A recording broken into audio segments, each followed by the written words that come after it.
अस्सलाम वालेकुम स्टूडेंट्स। आज की इस वीडियो में हम डिस्कस करने जा रहे हैं chapter number 5 environmental chemistry first the atmosphere chapter. इसके एमसीक्यूज़ इस वीडियो में डिस्कस करेंगे। तो स्टार्ट लेते हैं। एमसीक्यूज़ हमारे पास सेक्शन ए में आ रहे हैं। कहा जा रहा है कि the second highest layer of earth atmosphere is. Earth के जो एटमॉस्फेयर है उसकी कुछ लेयर्स हैं, जिन लेयर्स में 4 लेयर्स के नाम से यहाँ दे रखे हैं। Stratosphere, mesosphere, troposphere and thermosphere. तो हमारे पास हाईएस्ट लेयर है, सबसे टॉप वाली लेयर है, वो थर्मोस्फेयर है। थर्म हीट से रिलेटेड है, जो कि सन की रेजेस जहाँ पर ज़्यादा होती हैं और जहाँ ज़्यादा हीट होती है सन के इफेक्ट की वजह से, सन के से करीब होने की वजह से, और हाइट की भी वजूहात इसमें पाई जाती हैं। तो ये थर्मोस्फेयर उसको कहा जाता है, इसलिए थर्मोस्फेयर इसका करेक्ट ऑप्शन है। सेकंड पर आते हैं। तो एरोप्लेन फ्लाई इन। एरोप्लेन कौन से स्फीयर में फ्लाई करता है? तो सबसे नीचे वाले फ्लेयर में फ्लाई करता है, यानी हम कहते हैं ट्रोपोस्फेयर में। तो ट्रोपोस्फेयर में एरोप्लेन की फ्लाइंग होती है, स्ट्रेटोस्फेयर में नहीं, मेसो में नहीं और थर्मो में भी नहीं। इसी तरीके से थर्ड आ रहा है atmospheric pressure decrease with the.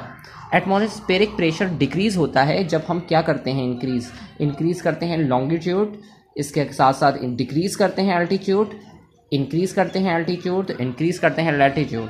तो इसका जो करेक्ट ऑप्शन है वो इंक्रीज इन एल्टीट्यूड। जब हम बुलंदी में ज़्यादा जाते हैं तो एटमॉस्फेरिक प्रेशर कम होता जाता है, यानी हम हाइट पर जाएंगे तो एटमॉस्फेरिक प्रेशर डिक्रीज होगा। इसी तरीके से नेक्स्ट आ रही है layer of atmosphere which separate stratosphere and troposphere is known as.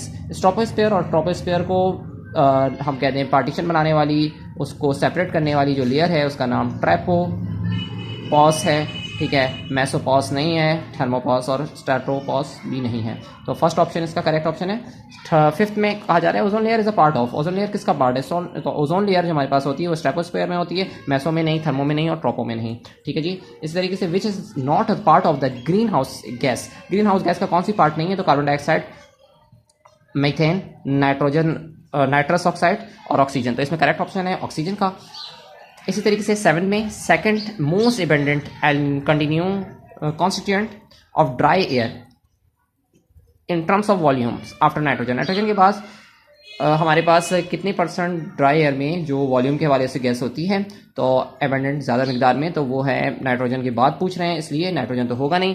After oxygen कह दें तो ऑक्सीजन की क्वांटिटी ज़्यादा होती है हमारे पास और नाइट्रोजन के बाद, क्योंकि तमाम तर लिविंग थिंग्स को इसी की बेसिक रिक्वायरमेंट होती है। प्लांट्स के अलावा कार्बन डाइऑक्साइड और हीलियम थोड़ी कम क्वांटिटी में होती हैं। 20% गैसेस में नाइट्रोजन के बाद ऑक्सीजन गैस होती है। अच्छा जी, which of the following is the reason of global warming. Global warming की कौन सी चीज़ वजह बनती है, तो उसका नाम बताना है। तो ग्लोबल वार्मिंग हमारे पास राइजिंग इन कार्बन डाइऑक्साइड की कॉन्सेंट्रेशन अगर बढ़ जाए तो ग्लोबल वार्मिंग उसकी वजह से इंक्रीज होती है, ठीक है जी। नेक्स्ट आ रहा है इसके बाद number 9, the altitude of stratosphere is 4 to 55। Stratosphere जो हमारी स्फेयर है वो सेकंड नंबर पर जो आ रही है, तो 50 से 55 तक की इसकी किलोमीटर की रेंज होती है, जबकि 60 से 65 नहीं होती। 70 से 75 वाला ऑप्शन भी रॉन्ग है, ये करेक्ट ऑप्शन बी आ गया। इसी तरीके से 10th में कह रहे हैं ozone is the gas found in the dash layer. Ozone वो गैस है जो कौन सी लेयर में पाई जाती है? तो सबसे पहले ट्रोपोस्फेयर है, मेसोस्फेयर, ट्राइपोस्फेयर और एक्सोस्फेयर। तो इसमें जो करेक्ट ऑप्शन है वो है ट्राइपोस्फेयर। आई होप कि आपको एमसीक्यूज क्लियर होंगे। मजीद वीडियो में मजीद लॉन्ग और शॉर्ट क्वेश्चन डिस्कस करेंगे। जब तक के लिए अल्लाह निगहबान, अस्सलामु अलैकुम।